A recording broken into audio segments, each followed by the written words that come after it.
안녕하십니까. 2019년 8월 11일 새벽목의 팩트 시작하겠습니다. 오늘은 제가 최초로 황태순 TV의 황태순 대표 모시고 얘기 나눠보겠습니다. 안녕하세요. 안녕하세요. 제가 워낙 사실 게스트를 모신 게 처음이라서 예. 오늘 말씀드릴 내용은 네. 자, 내일 8월 12일이면 네. 민주평화당의 대한정치연대 네.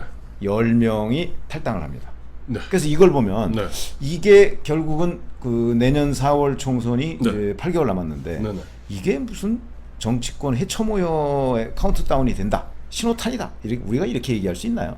저는 그렇게 봅니다. 그렇습니다. 보면 비록 작은 듯하지만 지금 안 그래도 바른미래당도 내부가 굉장히 어수선하지 않습니까? 네, 네. 바른미래당도 지금 손학규 대표 또 유승민 전 대표 간에 보면 그야말로 뭐 불꽃 튀는 신경전 벌어지고 있는 가운데 오히려 보면은 민평당 14석이죠. 14석 중에 10명 유성엽 의원 등 네. 그야말로 10명의 의원들이 내일 탈당하게 되면 정동영 대표 체제는 호흡 4명만 남게 되고, 그렇죠. 그것이 왜냐하면 저는 이렇게 봅니다. 2016년 20대 총선을 한번 돌려보세요. 네, 예, 예. 돌려보시면 그 당시에 새누리당, 예. 다음에 더불어민주당, 그렇죠. 그다음에 국민의당. 이 세 개밖에 없었어요. 물론 뭐 정의당도 있었죠. 있었지만 뭐 정의당은 원칙은 변수가 아니고 상수니까 네, 네. 빼면은 이 3당 간에 치고받는 싸움이 벌어지는 가운데 안철수의 국민의당이 상당히 약진을 했었습니다. 그렇죠. 근데 이 안철수의 국민의당이 2016년에 상당히 소기의 성과를 거뒀음에도 불구하고 2017년 대선 지나고 보면은 이쪽 새누리당에서 빠져나온 바른정당 사람들하고 2018년 지방선거를 앞두고 또 해처모의를 하지 않습니까? 그래서 생긴 게 민평당, 호남 중심의 민평당, 다음에 바른미래당, 이렇게 네 개로 지금 분리되어 있는 상태입니다. 그렇죠. 그러니까 바른정당, 국민의당이 합쳐서 또 바른미래당을 만들었고, 그렇죠. 그 바른미래당의 또 일부가 떨어져 나가서 지금 민주평화당을 만들고, 근데 민주평화당이 또 다시 깨지는 네. 이런 사태를 맞이했네요. 그럼 네. 이게 결국은 네. 정계재편의 신호탄이라고 한다면 네. 이제 결국은 바른미래당에서 일부가 어디로 합류할까요? 아니면 민주평화당의 대한정치세력연대라는 데가 바른미래당의 일부 합쳐서 신당을 만들게 되는 겁니까? 이게 누가 누구하고 짝짓기 하는지 요즘에는 거의 헷갈려요. 짝을 갖다가 이렇게 짝줘도 짝은 짝이고 이렇게 짝줘도 짝은 짝입니다. 자, 이 답은 네. 한 서너 달 전에 박지원 의원이 슬쩍 한번 얘기 흘린 적이 있었죠. 근데 지금인데 정동영 대표 같은 경우는 이 배후에 박지원 의원이 있다. 그렇죠, 맞습니다. 예. 그러니까 박지원 의원이 무슨 얘기했습니까? 지난 서너 달 전에 손학규 대표를 만났더니 손학규 대표가 당신하고 우리하고 손잡고 네. 흔한 얘기로 저쪽 유승민 쫓아내자. 유승민 측에서 새누리당에서 나와서 바른정당 계열들, 그렇죠. 바른정당 계열을 쫓아내고 당신들하고 우리하고 손잡자. 네. 민평당. 왜? 당신들하고 우리는 원래 국민의당에는 한솥밥을 먹던 그런 식구다. 네. 다시 재결합하면 된다. 그렇게 따지면 그게 천기누설이었나요? 사실은 그러니까 박지원 의원은 천기누설 아닌 척하면서 뭔가 미끼를 던져서 방향을 유도해내는 겁니다. 근데 그 당시에 손학규 대표는 제 기억에는 네. 딱 잘라서 부인했던 걸로 알고 있는데. 그때만에 인정했다가는 완전히 돌 맞을 분위기인데요. 그런가요? 그렇죠. 근데 이제 지금 상황이 변하긴 했습니다. 네네. 그리고 이제 손학규 대표 같은 경우는 사실 당내에서 대표 물러나라고 했을 때 네. 올 가을쯤 되면 네. 만약에 두 자릿수 지지율이 안 되면 네. 사퇴하겠다고 그러는데 최근에 그건 뒤집었죠. 뒤집었습니다. 그러면 이제 바른미래당의 대표는 계속 일단은 네. 뭐 본인 생각에는 가져가는 거고. 가져가는 거죠. 그러면 이제 외부 동력, 이른바 민주평화당에서 내일 이제 갈라져 나올 그 대한세력. 10명의 대한정치연대인가 네. 뭐 그 사람들과 이제 같이 하느냐, 아니 뭐 이런 정도만 남은 건가요? 그렇죠. 그렇게 그 정도만 남았다고 봐야 될 것이, 네. 그 사람들은 어차피 보면은 지금 2016년 호남의 분위기하고 지금 분위기 조금 다릅니다. 네. 지금 분위기는 물론 뭐 작년만은 못해도 아직도 문재인 정부, 문재인 정권, 더불어민주당의 지지율이 높습니다. 그렇죠. 현재까지는 그렇다고. 현재까지 그렇습니다. 네. 근데 그러나 내년 되면 어떻게 될지 모르는 거거든요. 네. 근데 지금 보면 민평당 대부분 호남 아닙니까? 네. 거기다가 보면 바른미래당 내에 지금 잔존하고 있는 예를 들어서 대표적인 뭐 주승용 의원이라던가 박주선 전 국회 부의장 같은 분들도 내심 손을 잡고 싶어하는 거예요. 네. 이것이 어떠한 형태든지 해처모여식으로 네. 제3정당의 제3지대라고 그러죠. 제3지대에서 합치게 되었을 경우 지금 가뜩이나 보면 일본과의 경제 전쟁 등등으로 사실 경제 상황이 점점 어렵지 않습니까? 그렇죠. 이런 상황이라면 내년 호남 민심이 과연 올 봄이나 작년 지방선거 때 같이 전폭적으로 더불어민주당을 밀어줄 것인지 아니면 2016년 문재인을 심판했던 그런 분위기가 갈지는 아직 아무도 모르는 거죠. 근데 지금 분위기에서는 사실은 그 민주당이 호남에서 내년에 네. 거의 절대 다수의 의석을 확보할 그런 분위기라고 제가 이제 점검해 본 네, 결과 네, 네. 그렇게 얘기를 하는데 저는 사실 한 두어 달 전에 네. 박지원 의원이 그런 얘기 한 적이 있어요. 왜 손혜원 의원 목포 투기 의혹이 한참 네, 네. 불거졌을 때 네. 이미 광주는 뒤집어졌다 이렇게 얘기한 적이 있어요. 네. 그래서 저도 거기에 관심을 가지고 네. 한번 광주에 이렇게 물어보니까 뭐 뒤집어졌다고 할 것까지는 없고 네. 다만 문재인 대통령에 대한 지지율이 약간 좀 빠지는 기류였던 거는 사실이었던 거예요. 그렇습니다. 그걸 박지원 의원이 좀 과장해서 얘기한 거예요. 과장해서 얘기한 거죠. 예.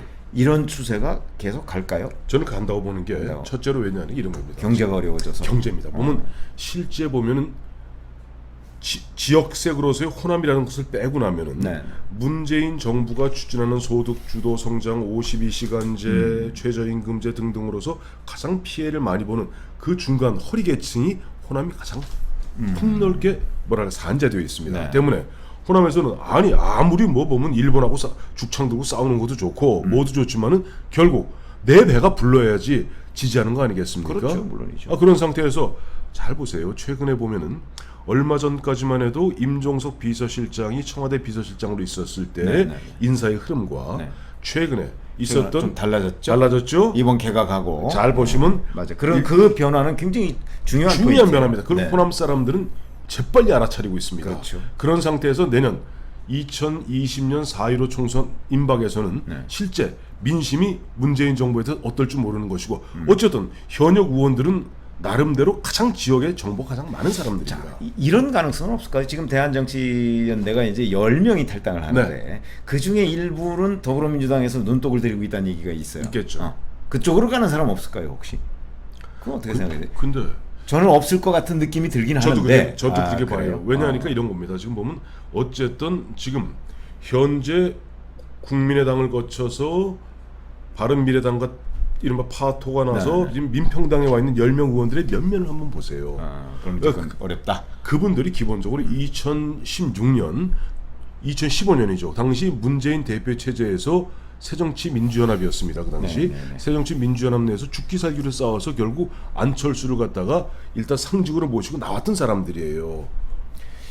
그렇죠. 근데 또 이런 가능성이 있잖아요. 만약에 이제 손학규 대표 쪽과 박지원 의원계 네. 지금 이제 내일 탈당하는 네네. 그 의원계가 합쳤을 경우에 유승민 의원은 어떻게 되는 거예요? 유승민 의원계는 얼마 전에 황태순 TV 보니까 뭐 유승민 의원은 정계 은퇴가 답이다 이런 식으로 썼대요. 예, 맞습니다. 제 생각은 뭐 그렇습니다. 굉장히 여러 또 반발이 있을 것 같은데 반발이 없습니까? 아니면 오히려 찬성하는 시청자들이 많던가요?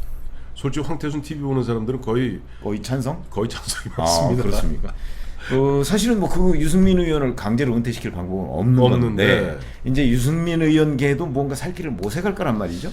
근데 그게 참 애매해요. 그런데 바른미래당에서 유승민 의원계가 자발적으로 나갈 것 같지는 않고 제가 보기에는 네. 만약에 자유한국당에서 손을 뻗치면 무슨 통합의 형태로 나갈 텐데. 근데 통합의 형태로 예를 들어서 네. 자, 우리 가정해 보십시다. 얼마 전에 전 나경원 원내대표가 이런 얘기하지 않았어요. 지금 유승민 의원하고 러브콜을 했죠. 러브콜을 했어요. 유승민 의원이 없으면 뭐 자유한국당 미래 없다라고 얘기했고 마침 보니 이번에 오늘도 보니까 박형준 전 홍보수석인가 정무수석인가 했던 정무수석이죠. 예, 그 박형준 전 의원이 그 얘기했어요. 그럼 아니 안철수, 유승민, 황교안 그야말로 파천왕적으로 합쳐라라고 얘기했는데 자 좋아요. 황교안 대표가 유승민 의원하고 이른바 7명 8명 그 바른 정당 계열 합칩시다 얘기했으면 손학규하고 그 호남 예를 들어서 박주선 의원이 합칩시다 할 수 있습니까? 깨지는 거죠. 그거는 깨지는 건데 이제 그럴 경우에 그러니까 바른미래당이 반으로 쪼개지면서 이쪽은 박지원 의원계와 합쳐서 제3신당 쪽으로 가고 그 옛날 국민의당 그렇죠. 옛날 국민의당 복원하는 셈이지. 네. 그리고 이쪽에 유승민 의원계는 한국당하고 합쳐서 뭔가 이 신설합당 형식으로 만들고 이제 이런 그림이 제일 합리적인 그림이 아닐까 싶어서 제가 말씀을 드리는 거고. 그렇습니다. 그렇죠? 근데 문제는 그럴 경우에도 유승민 의원 사퇴 이 황태순 TV가 주장했던 대로 그런 일은 벌어지지 않을 것 같아요. 아니 근데 사퇴 안 할 거라고? 그럼요. 아니 유승민은 사퇴할 생각이 없어요. 아니 그러니까 그럼 사퇴시킬 방법이 없잖아요. 그건 뭐 저 의원들 사퇴시키는 거 간단합니다. 저 선거 때 떨어뜨리면 됩니다. 사퇴되는 거고. 일단 뭐냐, 자 보세요. 지금 보면 오늘 그 박형준 의원이 얘기했던 안철수, 유승민, 황교안이 합쳐라. 이게 될 것 같습니까? 저는 굉장히 그리고 어렵다고 봐요. 아니 어차피 제가 보기에는 네. 참 그 박형준 전 수석한테 참 안타까운 것이 네. 아니 기왕 어차피 되지도 않을 거 기왕이면 거기다가 좀 그림을 크게 그리면 안 돼요. 조원진이 좀 넣어주면 어디 덧나나요? 아니 그러니까 조원진 대표도 넣어주고 거기다가 김병준 전 혁신위원장도 넣어주고. 넣어주고 그다음에 예를 들어서 친노이면서 그 친문 그룹에 지금 멀리 된 사람들 많잖아요. 많죠. 그런 사람들 중에서 약간 중도 성향을 보이는 사람도 꽤 있어요. 네. 다 같이 하자 우리 예. 정말 빅텐트를 치자 이런 얘기는 왜 못하는지 모르겠어요. 어차피- 그냥 맨날 뭐 저 문재인 대통령 보고 편 가른다고 하지 말고 자기네들도 있는 편 내리고서 뭐 있는 편 지금 뭐 별로 잘 나가지도 못하잖아요. 그러니까요. 그러니까 좀 텐트를 좀 크게 칠 수가 없는가. 저는 그 인터뷰를 봐가면서 참 아쉬웠어요. 근데 그런 것 같아요. 보니까 지금 과연 유승민 의원, 네. 이혜원 의원, 뭐 정병국 의원, 오신환 의원 등등등이 좀 있지 않습니까? 네. 그분들 7명, 8명하고 자유한국당하고 당대당 통합이 되겠습니까? 뭐 당대당 통합 불가능하고 물론 그런 저는 개별 그러니까 개별 아까 입당. 얘기하는 게 이제 제3지대 빅텐트 얘기하시는 거 아니에요? 그렇죠. 그렇다고 50% 지분 줄 수 있겠어요? 그러니까 과감하게 용단을 내려야죠. 예를 들어서 아니 50%를 주진 못하지만 네. 옛날부터 주류 비주류 YSDJ 그렇게 싸워가면서도 주류 비주류 간에 뭐 대략적으로 뭐 지분 비율이 있잖아요. 있죠. 그게 합리적인 선에서 하면 돼요. 뭐 6대 4나 뭐 이 정도 선에서 의석 비례로 한다고 하면 이제 유승민 의원계가 너무 손해를 보니까 합리적으로 해서 그거 몇 개 더 주는데 예를 들어서 그만큼의 시너지 효과가 있는 거라고요. 근데 문제는 뭐 아시잖아요. 보면은 예를 들어 DJ 같은 어떤 강한 카리스마가 있었을 경우는 DJ가 92년인가 그 당시 이기택이랑 합칠 때 50대 50으로 합쳤습니다. 그러나 뭐 사실상 합치고 나서 다 먹었잖아요. 아니 근데 또 하나 보면 DJ 피할 때도 네. DJ는 강력한 카리스마가 있었고 장악력이 있었기 때문에 JP하고 장관을 50대 50으로 나누자 사인까지 했습니다. 일부 실행이 됐었죠. 그렇죠. 근데 과연 지금 황교안 대표의 그 카리스마와 그 리더십 갖고 그런 식으로 현재 보면 내년 총선에 목매고 있는 당협위원장들이 한둘이 아닐 텐데. 그러니까 그게 쉽게 자기를 버리지 않으면 채울 수 없다. 진리입니다. 진리인데 보면 그러면 안 채우고 한국당 혼자 한번 해보라고 하죠. 뭐 무슨 일이 벌어지는지. 근데 이럴 겁니다. 근데 내년 총선 끝나고 나서 진작에 이럴 걸라고 해봤자 이미 버스는 떠나고 없는 근데 거잖아요. 이러잖아요. 보면 사람들이 당협위원들한테 옛날 원해지구당 위원장들이죠. 당신들이 보면 그 대승적으로 당신들도 좀 버려라 그러면 그 사람 당장 이렇게 합니다. 대표부터 좀 비우시죠. 아니 그러면 대표 뭐 못 비울 건 뭐 있습니까? 또 지금 황교안 대표는 어차피 국회의원 배지다는 게 목표가 아니잖아요. 그러니까 예를 들면 우리는 너무 쉽게 얘기하는 것 같지만 우리가 정치 후기자를 그래도 30년 이상 해봤을 때 예. 그렇지 않으면 답이 없더라 하는 거예요. 참 그런 데서 봐봐 아까도 그런 면에서 지금 유승민 의원도 아까 말씀하셨습니다만 뭐 제가 이제 대구 경북 쪽은 조금 그래도 네. 좀 뭐 지인들이 많지 않습니까? 대구 경북에서 유승민 의원에 대한 평가는 지극히 낮습니다. 정말 그렇죠. 너무 낮고 그건 이 시점에 이제 그런 거고. 낮은 건데 과연 그렇다면은 저도 유승민 의원도 뭔가 좀 통 크게 움직여야 돼요. 지금도 보면 그러니까. 보여주는 모습도 보세요. 보면 흔한 얘기로 보면 뒤에 숨어서 이준석 최고위원 앞장 세워서 보면 사사건건 보면 저 손학규 뒷다리 잡는 모습만 보여서 어떻게 국민들이 그에 대해 기대를 갖겠습니까? 사실은 그래서 예. 제가 이거 어차피 주도권은 황교안 대표가 가질 수밖에 없잖아요. 그렇죠. 그래서 황교안 대표, 안철수 전 대표, 유승민 전 대표 네. 다 이게 황교안 대표가 밀사를 보내서 사실은 특사든 밀사든 보내서 뭔가 작품을 만들지 않으면 안 돼요. 지금 황교안 대표가 저렇게 가만히 있을 때가 아니에요, 사실은. 근데 참 안타까워요. 그런 물밑에서 그런 작업들이 벌어지고 있는 건지 네. 이건 정말 고도의 정치인데 네. 이런 것들을 하고 있는지 좀 궁금합니다. 우리 조금 지켜보십시다. 그러시죠. 네, 감사합니다.